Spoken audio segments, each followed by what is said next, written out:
దేవుని పరిశుద్ధ నామానికి మహిమ కలుగును గాక. యేసయ్య పరిశుద్ధుడు, పరిశుద్ధుడు, పరిశుద్ధుడు. దేవుడు మనల్ని ప్రేమిస్తున్నాడు. నిర్గమకాండము 40వ అధ్యాయము 34వ వచనము. యెహోవా తేజస్సు మందిరమును నింపెను.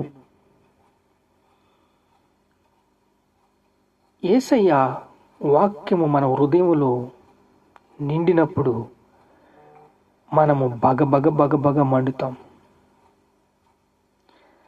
ఆయన మనల్ని ప్రేమిస్తున్నాడు. ఆ మంట అనేక మందిని రక్షిస్తుంది, రక్షణలోకి నడిపిస్తుంది. రక్షణ వచ్చింది అంటే కోట్ల రూపాయలు పెట్టి కొనలేని విలువైంది రక్షణ. ఆయన రక్తమిచ్చి కొన్నాడు. నీవు నా సొత్తు, నిన్ను నా రక్తమిచ్చి కొన్నాను. చూడండి, 34వ కీర్తన 10వ వచనంలో, సింహపు పిల్లలైనను లేమిగలవై ఆకలిగొనెను, యెహోవాను ఆశ్రయించు వారికి ఏ మేలు కొదువై ఉండదు. ఆయన ఆశ్రయించినప్పుడు ఏ మేలు కొదువై ఉండదు. ఆయన్ని మనల్ని ప్రేమిస్తున్నాడు కనుక మనల్ని బలపరుస్తున్నాడు. ఆయన దూత కావలి ఉండి వారిని రక్షించును. మనకు చుట్టూ గార్డ్స్ ఉంటారు, దూతలు. అంటే ఆయనకి ఇష్టంగా మనము నడుచుకోవాలి. అలా నడుచుకోవాలంటే మనము ఒక గురి, గమ్యము, దర్శనము కలిగి జీవించాలి. చూడండి, 34వ కీర్తన 11వ వచనంలో అయితే, పిల్లలారా మీరు వచ్చి నా మాట వినుడి. నా మాట వినండి. నా మాట వింటే మీరు బాగుపడతారు. యెహోవా యందు భయభక్తులు గల నేర్పించేదను, మీకు నేర్పిస్తాను, నేర్చుకోండి. యేసుక్రీస్తు అలాగే అంటాడు, నా దగ్గరికి వచ్చి మీరు నేర్చుకోండి, నేను సాత్వికుణ్ణి. సిలువ దగ్గరికి వచ్చి సిలువ ఎత్తుకుని నా దగ్గర నేర్చుకోండి, నేను సాత్వికుణ్ణి, వినయము గలవాణ్ణి. ఇక్కడ అదే చెప్తున్నాడు ఆయన. మేలు నొందుచు అనేక దినములు బతుకువరుచున్న వాడు ఎవడైనా ఉన్నాడా? చెడ్డ మాటలు పలకకుండా మీ నాలికను, కపటమైన మాటలు పలకకుండా మీ పెదవులను కాచుకొనుటకు కీడు చెయ్యటం మాలి మేలు చెయ్యొచ్చు సమాధానం వెదికి వెంటాడువాడు. యెహోవా దృష్టి నీతిమంతుల మీద ఉన్నది, ఆయన చెవులు వారి మొరలు ఒగ్గి ఉన్నది. ఏలియా మనలాంటి మనుషుడే. నీతిమంతుల విజ్ఞాపన యేసయ్య వింటాడు.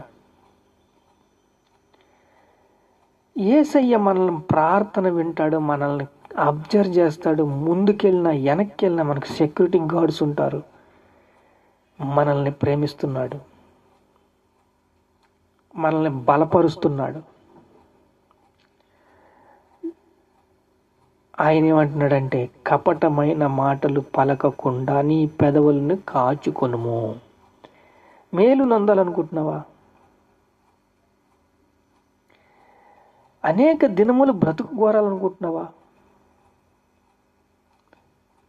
చెడ్డ మాటలు పలకుండా నీ నాలుకను కాచుకో. నీతిమంతుల మీద యెహోవా దృష్టి ఉన్నది. యేసు రక్తము ప్రతి పాపము నుండి మనల్ని పవిత్రులుగా చేస్తుంది. తల్లి గర్భంలోనే మనం పాపిస్తోళ్ళు. ఎప్పుడైతే యేసు తన స్వరక్తం ఇచ్చి కొన్నాడో మనకు గురి గమ్యము ఇచ్చాడు, పని ఇచ్చాడు. చూడండి, ఎంతోమంది అడ్డ మీదకి వెళ్ళి నించుంటారు. పని దొరుకుతుందా? దొరకదు. ఒకడు 3 గంటలకు వస్తాడు, ఒకడు 12 గంటలకే వస్తాడు, ఒకడు 6 గంటలకు వస్తాడు, ఒకడు 5 గంటలకు వస్తాడు. అలా పనిలో పెట్టుకున్న యేసయ్య 6 గంటలకు వచ్చినోడేమో ఫీల్ అయిపోతాడు. ఏంటి యేసయ్య, వాళ్ళకి 1 రూపాయి ఇచ్చావు, నాకు 1 రూపాయి ఇచ్చావు అంటే, ఆగు, నా సొమ్ము నేను ఇచ్చుకున్నాను, నీకేంటి అంటే ఇక్కడ ఆయాసం ఉంది, అసూయ ఉంది.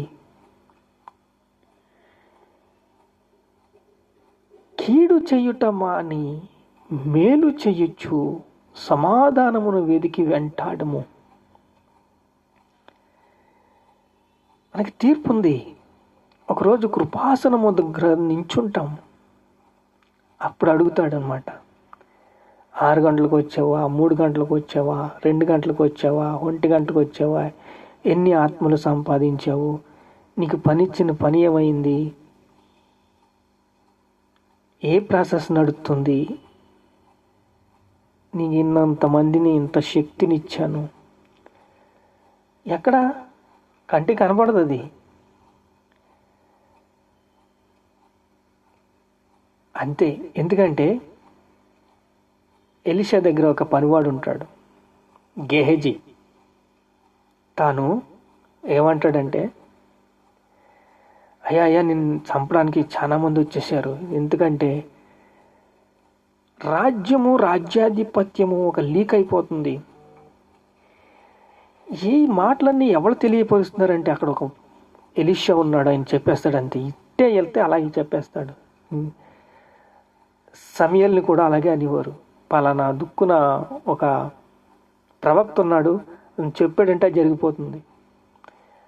అయితే ఏం పట్టండి అని గుర్రాలు, సైన్యము, గుర్రప్రోతులు తీసుకెళ్ళిపోతే, ఈ పనివాని కండ్లు తెరువయ్యా అని ప్రార్థిస్తాడు ఎలీషా. అప్పుడు ఈ గెహజీ అంటాడు కదా, ఇలా కళ్ళు తెరిచి చూసినప్పుడు, ఆత్మీయ నేత్రాలు తెరిచినప్పుడు చుట్టూ అగ్ని గుర్రాలు ఉంటాయి. ఇప్పుడు మనకి సెక్యూరిటీ గార్డ్స్ ఉన్నారు, దూతలు ఉన్నారు, వాళ్ళు పని చేస్తున్నారు. ఆయన దూత కావలి ఉండి వారిని రక్షించును. యెహోవా యందు భయభక్తుగా వారి చుట్టూ ఆయన దూత కావలి ఉండును. ఒక దూత 1,85,000 మందిని హతం చేసి ఒక రక్తపు చుక్క కూడా చూడలేదు. స్మాష్. యుద్ధం అలా ఉంటుంది. మేము పోరాడుచున్నది ఆకాశ దురాత్మ సమూహలతోనూ, ఈ లోకనాథునితోనూ, ప్రధానులతోనూ, అధికారులతోనూ యుద్ధం మొదలుపెట్టినప్పుడు మా ఆయుధములు శరీర సంబంధమైనవి కావు, దేవుని ఎదుట దుర్గములు పడదోయంత బలమైనవి. అర్థమైందండి? ఒక్క దూత 1,85,000 మందిని హతము చేసినప్పుడు మా ఆయుధములు శరీర సంబంధమైనవి కావు, దేవుని ఎదుట దుర్గములు పడిపోతాయి అంతే. శత్రువు పాదాల కిందకు వస్తాడంతే. రాజ్యం అప్పగించవలసిందే, పత్యము అప్పగించవలసిందే. అప్పుడు అంతం వస్తుంది. ఇప్పుడు మనము దేవునిలో ఉన్నాం. దేవుడు మనల్ని ప్రేమిస్తున్నాడు. ఎందుకంటే ఒక్కరోజు వస్తుంది, ప్రతి ఒక్కటి ఎన్ని ఆత్మలు సంపాదించామని దేవుడు అడుగుతాడంతే. ప్రయాసపడదాం, ఒకరోజు వస్తుంది. మంచి రోజులు చూడబోతున్నాము. ఆయన దూత కావలి ఉండి మిమ్మల్ని రక్షించును. వినండి, ఆయన మనల్ని ప్రేమిస్తున్నది. శత్రువు పాదాల కిందకు వస్తాడు. ఎన్ని కోట్ల ఆత్మను సంపాదించావని అడుగుతాడు దేవుడు. మీ సరిహద్దులు విశాలపరుచుకోండి, నమ్మకముగా ఉండండి.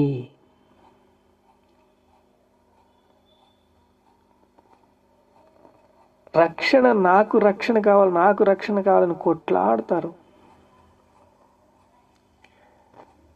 ఎందుకంటే వాక్యానికి అంత శక్తి ఉంది, రక్షణకు అంత డిమాండ్ ఉంది.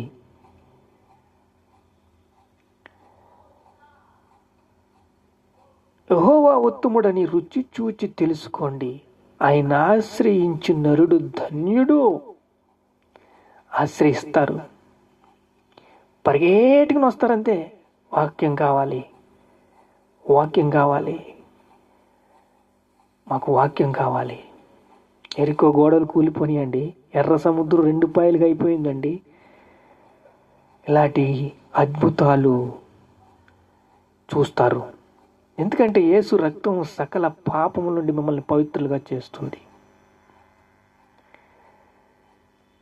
ప్రార్థన చేసుకుందాం. మహాపరిశుద్ధుడైన తండ్రి, కీడు చెయ్యుట మాని మేలు చెయ్యచ్చు సమాధానమును వెదికి దానిని వెంటాడుము. యెహోవా దృష్టి నీతిమంతుల మీద ఉన్నది, ఆయన చెవులు వారి మొరలను ఒగ్గి ఉన్నది. దుష్క్రియలు చేయు వారిని జ్ఞాపకము చేసుకొనుమును. తండ్రి, కృపిచ్చవయ్యా. ఇక స్తోత్రాలు,